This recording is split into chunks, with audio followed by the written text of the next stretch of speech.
We are relying too much on this frontal lobe that has evolutionarily developed faster than any other system in the world in history. We're only thinking about thinking. We're not thinking about how it is that our body is feeling. When you think about every other species, the most important thing is how their body feels. We don't have a way to quantify the energy that we take in, put out, whatever. It's because we don't have the tools to quantify it that we don't know how to speak about it. Often what we hear is what makes us special as human beings is our frontal lobe, right? It's this ability to cognate, is our ability to think clearly and make decisions, have executive control, not just be moved by our feelings. So why is that particularly important to you? Because we are relying too much on this frontal lobe that has evolutionarily developed faster than any other system in the world in history. The frontal lobes have developed in a couple of thousand years. The rest of our systems have evolved over millions, really, of years when you go back, depending upon what evolutionary model you believe in, that go back millions of years.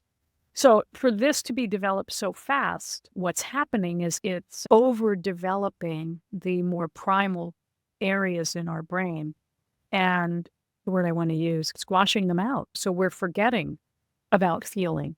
We're we're only thinking about thinking. We're not thinking about how it is that our body is feeling. When you think about every other species, the most important thing is how their body feels.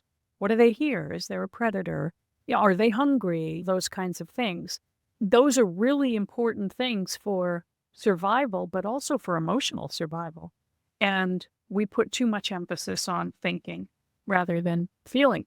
How do you determine that we are doing that too much? What is the assessment for too much versus not enough? There isn't. There is not any, we can't quantify that. That's one of the biggest problems that we have in psychology is that we don't have tools to quantify our feelings. We can use the back inventories, we can use the anxiety, this and that and the other, and people can mark down what they think. But we don't have a way to quantify the energy that we take in, put out, whatever. It's because we don't have the tools to quantify it that we don't know how to speak about it in a way that is tangible, I should say. I can't answer you I can't sterminize that is how we used to call it with Barry by showing you data, but I can say that I think we all, I hate these things. We all can speak, we all can speak to, we all can speak to what's going on in our world right now and how anxious everybody is and how hard the world is to everybody. And so that's a global perspective, but I think we are forgetting that we need to look at it from a more individual perspective and teach ourselves resilience. Our frontal lobes are not going to teach us resilience. We have to learn that through our bodies. No, that makes a lot of sense to me. What really struck to me when you initially brought this up was the distinction between, oh, I'm feeling tired, and you're like, oh no, that's not a feeling. And that almost surprised me when you said that. I was like, oh, you're actually right, though. You're talking about the actual physical sensations in my body versus the label that I have created about those associations. Yeah. So if you say I have a stomach ache, what does a stomach ache feel like to you?